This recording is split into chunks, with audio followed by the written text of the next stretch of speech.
अस्ति चढ़ डरिए डाही जयस्वान भुकाही, सत्संगी संग नाथ जय चतराम बसाही।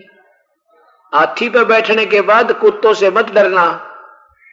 हाथी पर आप बैठे हो ना, और जब हाथी कहीं निकलेगा गांव के आसपास से, तो सैकड़ों कुत्ते हाथी के चारों तरफ भो भो भो वो रहते हैं 10 कदम दूर, पर ऐसे सतिथि बना देते हैं जैसे बस आए तो मार डालेंगे, पर वो हाथी का असवार उनकी पहुंच से बहुत दूर है, बिल्कुल बहुत दूर है, बहुत दूर। क्योंकि ना तो हाथी को कुछ कर सकते हुए कुत्ते, हाथी एक सूंड मारे 4 मरे, और जब वो बुड़का भरना चाहे, उनको काटना चाहे, तो हाथी का मुंह पैर उसके मुंह पर नहीं उनके मुख में नहीं आवे, वो हानि भी नहीं पहुंचा सकते।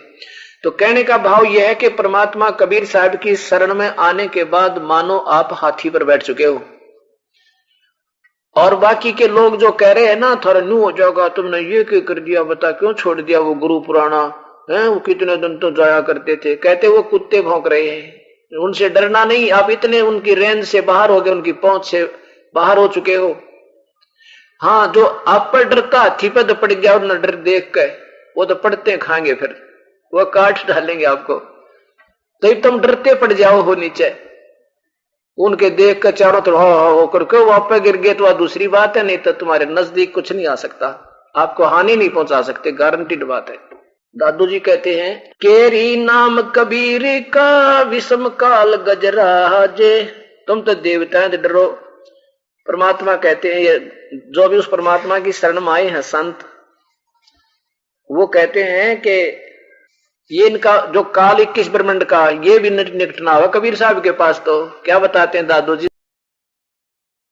भयंकर तरीके से मैंने कहा मैं बोलूंगा तो ठीक नहीं, मैं शांत रहा। रंजीत भगत जी भी मेरे ऊपर चढ़ गए कि तू ठग है, ओमपाल तो 1 नंबर का आदमी है। मैंने कहा भैया, जब विपरीत परिस्थिति आती है तो हाथी चढ़े आदमी को भी कुत्ता काट खाता है।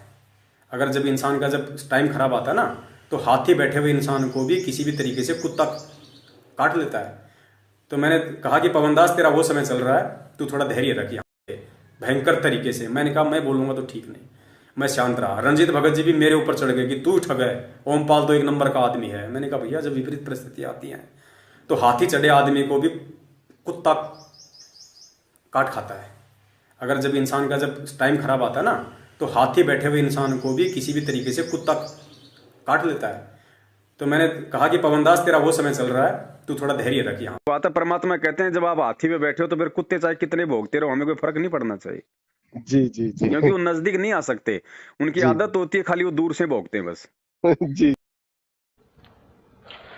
सत साहिब अमित दास जी, बड़े परमात्मा की एक वाणी है कि जिसकी जितनी बुद्धि उतना दे बताए, उसका बुरा मत मानियो, वो अधिक कहां से लाए। देखिए, मुझ में जितनी बुद्धि है परमेश्वर के ज्ञान आधार से मैं उतना ही संदेशा दे पाऊंगा। इससे आगे का अगर मैं कुछ नहीं बता पाता हूं तो मेरी अल्प बुद्धि है, कभी भी मुझसे नाराज या बुरा नहीं मानना चाहिए। रामचंद्र जी का जैसी उनकी बुद्धि है, जैसा उनको परमेश्वर ने उनके संस्कार आधार से जितना ज्ञान समझने की बुद्धि दी है, वो उतना ही समझ पाएंगे, उतना ही बोल पाएंगे। और परमात्मा का ज्ञान कहता है कि हमें जबरन किसी को उकसाना भी नहीं है। कोई बात नहीं, रामचंद्र जी के नहीं समझ में आ रही है, किसी और के नहीं समझ में आ रही है, तो जबरदस्ती हमने किसी का पीछा नहीं करना है। अगर कोई इस दुनिया में ज्ञान को समझेगा, प्रेम को समझेगा, भाईचारे को समझेगा, तो भगत जी वो शांति से समझ सकता है। और अब जैसे रामचंद्र जी कह रहे हैं कि भाई परमपिता परमेश्वर सतगुरु रामपाल जी महाराज जी ने कहा था कि भाई जो हाथी पे बैठ जाएगा, हाथी पे बैठने का मतलब उन्होंने बताया कि जो परमात्मा के ज्ञान में जो चलेगा, मर्यादा में चलेगा, उसको हाथी पे बैठना कहते हैं। तो उसको कुत्ता कभी नहीं काट सकता, यानी काल उसको कोई हानि नहीं पहुंचा सकता, बिल्कुल सत्य है।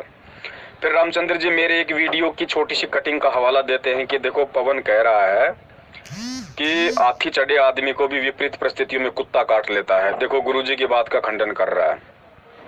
अब इस बात का जवाब भगत जी उसके सवाल में ही है। रामचंद्र क्या कह रहा है कि पवन कह रहा है कि हाथी पे बैठा हुआ व्यक्ति को भी विपरीत परिस्थितियों में कुत्ता काट लेगा। भगत जी आप इस सवाल को समझने की कोशिश कीजिए। देखिए रामचंद्र जी नहीं समझेंगे इस समय, क्योंकि उनकी बुद्धि पे बिल्कुल पत्थर पड़े हैं। वो जो भी करेंगे उल्टा ही करेंगे अब, क्योंकि परमात्मा से दूर है, मर्यादाओं से दूर है, उनके बस की बात नहीं है। उन्हें लगता है मैं अच्छा कर रहा हूँ। जैसे आप मार्केट में देखते हो भगत जी, कई बार कोई पागल व्यक्ति होता है, वो गोबर खाने लग जाता है। अब हम लोग सोचते हैं यार गोबर क्यों खा रहा है, गोबर क्यों खा रहा है। अरे भाई गोबर खा रहा है और ये गोबर है, ये सद्बुद्धि हमें है, उस गोबर खाने वाले को नहीं है, इसलिए तो उसको पागल कहते हैं। उसको अगर इतनी समझ होती तो क्यों वो पागल नाम धराता, क्यों